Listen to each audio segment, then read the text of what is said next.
Thank you, Cheryl. Good afternoon, everyone. Thanks for the invitation. The title of the talk, as you can see, the role of sanitation in different practices and processes, handling, storage, and also during the packing of the fruit. This is just a brief outlay of the talk. I'll talk about the objectives, some principles, some definitions, the relevance of sanitation in the handling chain, some concepts, choices of products. To be very clear, I'm not going to talk about actives as such or products available, but just choices that you need to make when you do decide to use sanitizers, some new advancements, and then just a take-home message. So the objective for using sanitizers is actually to maintain fruit quality and safety from the field to the market, right through the handling chain, prolonging the shelf life and also minimizing the rate of senescence. And senescence can be natural, but can also be because of decay. And then also, very important and sometimes ignored is the food spoilage organisms that are present, that we need to minimize that as well. Fungal spores are the main cause of contamination of fruit and subsequent post-harvest decay, whereas bacteria and viruses are the main sources of foodborne illnesses. So, but both sources is actually there to reduce or eliminate, and also especially during the whole handling chain. Now, as any good plant pathologist, you can't steer away from the disease triangle, and we know that there's actually three components there: the pathogen, environment, and host. But why I'm actually mentioning this is that you can actually see where sanitizers actually fit in and where what their role will actually be. But those all have very clear key influences in development of decay, but also of, if you think of foodborne illnesses as well. So that's the role of the pathogen. Obviously, if the pathogen is not there, nothing will happen. But there needs to be a very good environment for it to develop, and then also the host must also be there. If those three are not there, any of them, nothing will actually happen. To get to the definitions, I think it's important just to focus on this a little bit, and that is that we have cleaning agents, we have sanitizers, we have disinfectants, and sterilizers. So often we talk about sanitation, but what product are you actually using, and where does it actually fit into those different categories? On your left-hand side for cleaning, cleaning will obviously not kill, as we know. They may wash away some of the organisms and reduce the numbers. As the previous slide, the triangle showed that numbers and the presence of those organisms are actually very important. Where sanitizers will actually lower but also kill to a safe level often and not totally eradicate. A disinfectant will actually kill the organisms very close to 100%, and where a sterilizer will actually destroy it, but destroy most of the microorganisms. I'm not going to go through this whole table with you. The next one important is what the target, and that is the second row of each column for cleaning. There's actually no target organisms really present. For sanitizers, unfortunately, a lot of the sanitizers focuses mainly on bacteria and less often on fungi. And often, if you read the label, a lot of it is focused on bacteria. Disinfectants has a wider range of use for bacterial and also fungi, and whereas the sterilizers actually will fit into all those categories, it will actually affect most of the organisms, bacteria, viruses, and also fungi. Very important also, just in this whole context here, is that it is important that there's, for most of these categories to work, the sanitizers or disinfectants, there needs a upfront washing. And often this is actually neglected. It is not just applying these disinfectants or using them, but actually a washing effect. And that is quite obvious because you want to wash and start removing some of these organisms or pathogens, and then actually only apply your disinfectant or your sanitizer. And then if you do that, they are much more effective. Another concept in the decontamination that is often ignored and not really understood is the dwell time and the contact, the left-hand column there, and then also the killing claims of these products that are used. So the dwell time is actually the minimum time the product needs to be on the surface of whether it's now a hard surface or on the fruit to be effective in killing these or reducing the numbers of these pathogens. It can be, if it's very good, it's got a very short dwell time, like 30 seconds, but sometimes even up to 10 minutes. So we need to know what is the active that we actually are using, where does it actually fit into this whole context. The dwell time for sanitizers is often shorter than disinfectants. That's quite strange. For the killing claims, that must also be listed by your product. Is it 100%? Is it 90% killing? Or is it only 70%? And so that's also important just to have a look at what is the claim of these actives. The killing properties of disinfectants is mostly greater than for sanitizers. Good. If we talk about sanitizing and in this context of fruit, this is just a schematic version of what can happen. It depends on what type of fruit you actually are packing or producing, whether it's citrus or whether it's pome fruit or stone fruit. It will all be different. Now you're awake, I hope. Maybe I'm also awake now. So, but this is just a schematic. Is the sound still okay? And then when we go to the different, as I said, just remember, this is a schematic. Sometimes there will not be a pre-packed storage, but I'm just taking you through these processes as I go along. I'm starting with the arrival on the left-hand side. This is actually a dry and can also be a wet area, depending on what is actually done in that phase.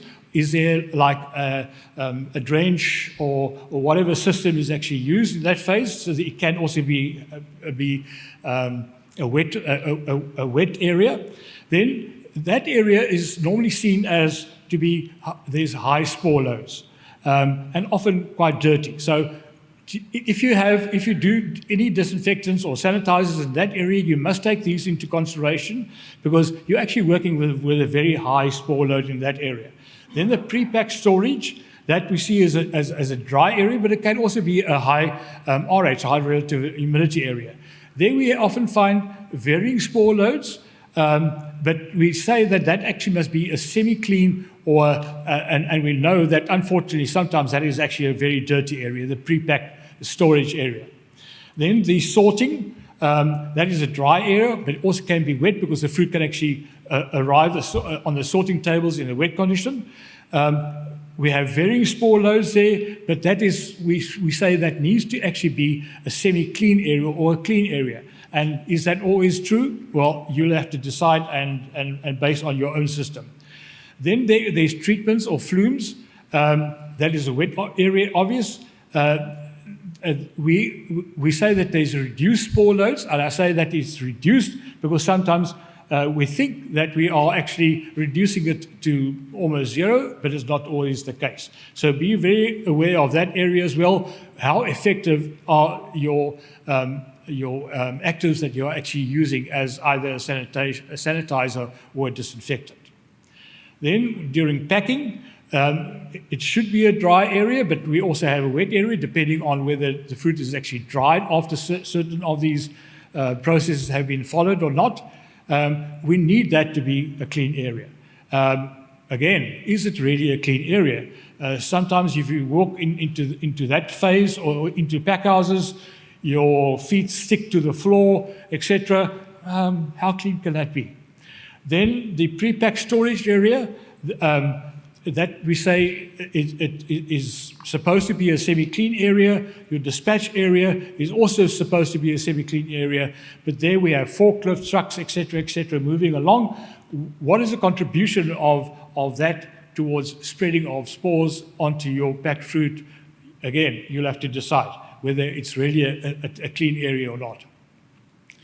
Then another way of approaching this, the packhouse, to actually say that there's certain target zones in your packhouse, and zone one is where there's actually direct contact between your active and your and whatever your fruit, because that is direct contact with the fruit.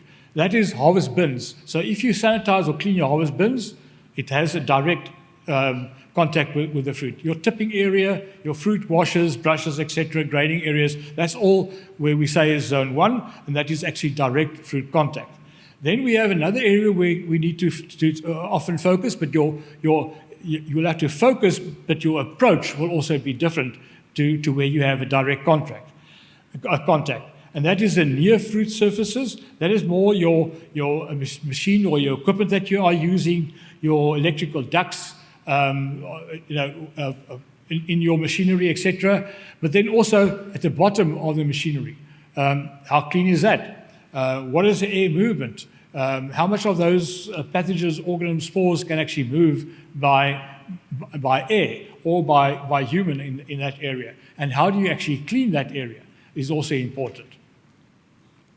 Then we have the non-fruit contact areas. That is your flooring, that sticky area I was referring to, your storage or your cold storage, your packhouse walls, etc., your waste areas, your packing material, dust, etc., can accumulate there with a lot of spores available, and that can actually spread from there.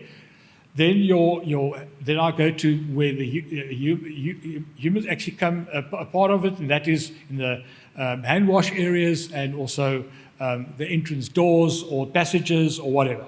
Then outside the packhouse, that's another zone that you have to, especially from a human pathogen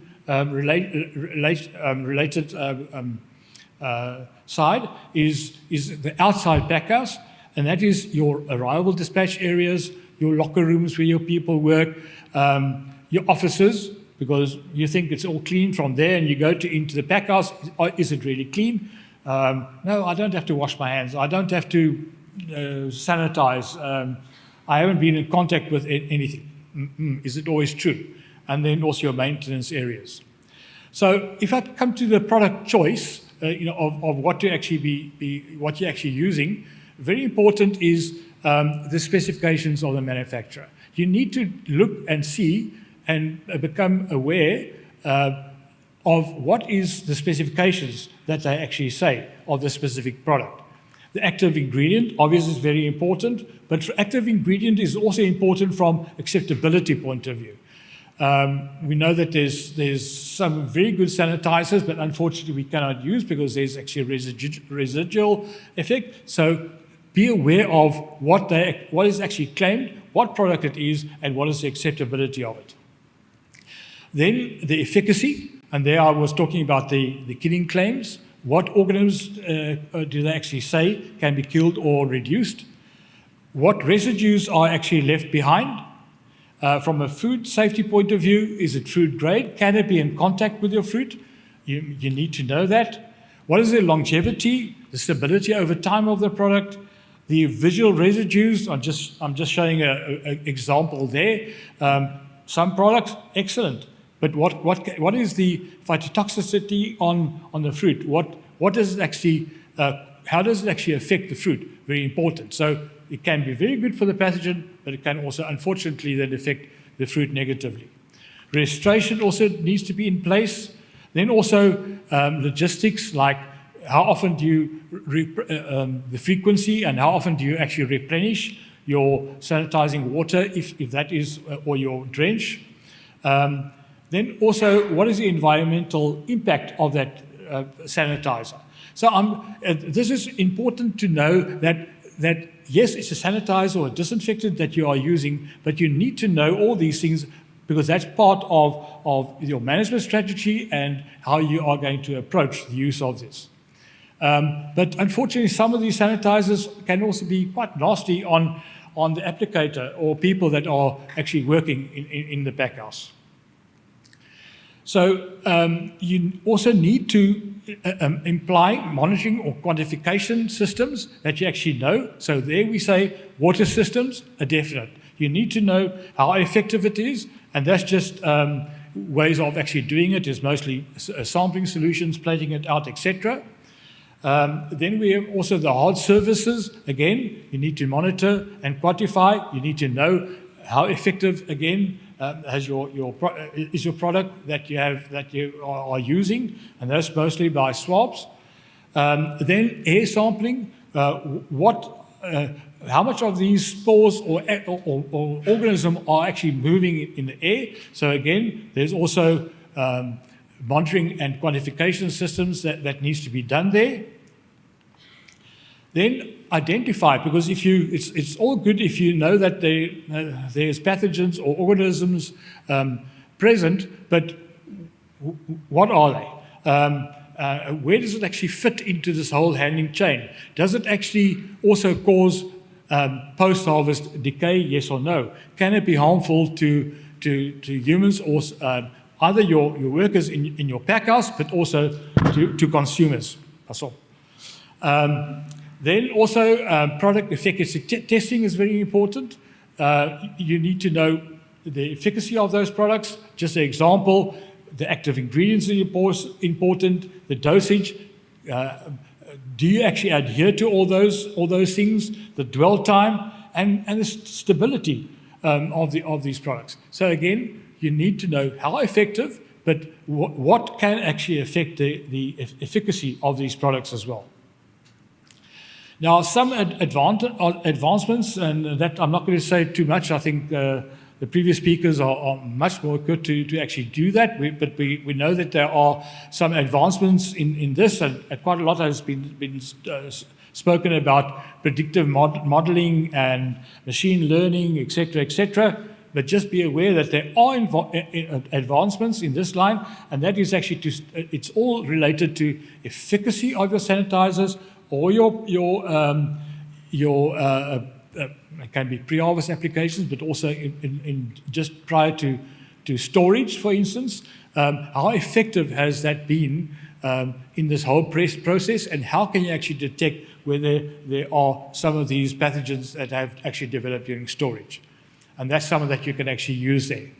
Then also advancements in decay control, biocontrol. Again, the previous speakers have spoken about that. Grass products is also quite high on the list, and that is the general regarded as safe products. Again, the first thing is how effective are they? What requirements are there with regard to those? Then we have the volatile products, the compounds.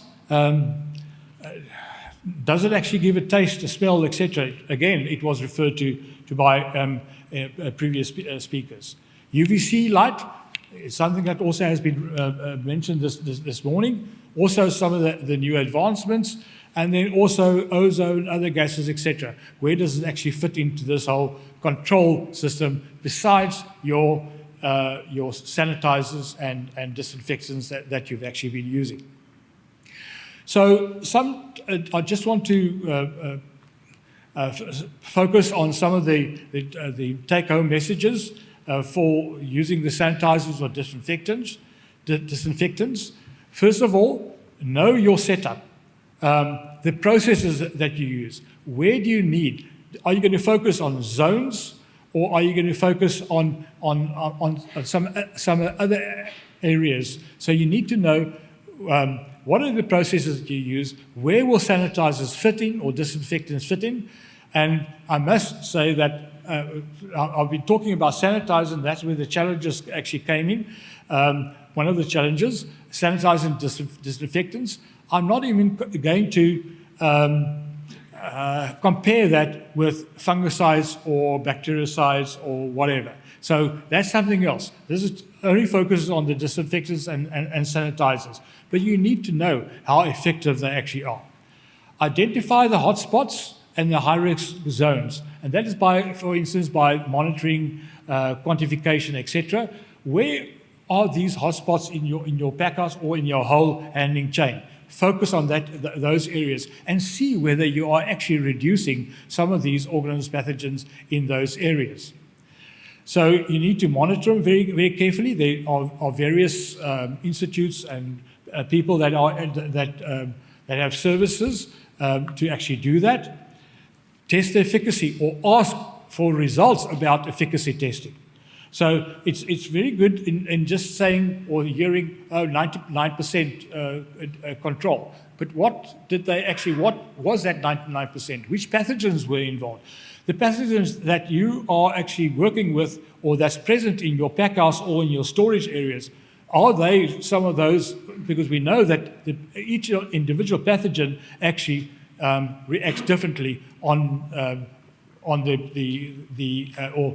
reacts differently on the actives that we are using. So set up very important quality management systems. It's all good. Apply these products. You can prove that you have actually been using them, but are there systems in place to actually use these products properly and effectively? Train your staff in the sanitation and hygiene practices. Then also select these products that you are going to use according to your needs of killing or reducing them. Then also, I say that this is a using of sanitizers or disinfectors is actually an integrated approach. It is definitely not a standalone or quick fix. You cannot now just ignore your pre-ops applications, your fungicides, bactericides, or whatever that are used. It is not a quick fix by just applying suddenly a sanitizer or a fungicide prior to storage or after storage. Also important, the process of decontamination is first of all starts with removal of decayed fruit or not to bring loads of rotten fruit into your packhouse. Immediately, you're going to start off with a very high spore load, and it's not going to be sufficient. So the disinfectant sanitizers will immediately have a problem to reduce these numbers. Sanitizers does not replace fungicides, as I have said previously. Products have limitations. You must be aware of them. They are only as good as you adhere to the specifications of use, but it's also about follow the good principles, how it should actually be used. Then regulatory, how often you actually use these sanitizers, that's very important. Sanitizers, disinfectants. The key of success here is definitely the more frequent, the better. And that's where I will end my talk. Thanks.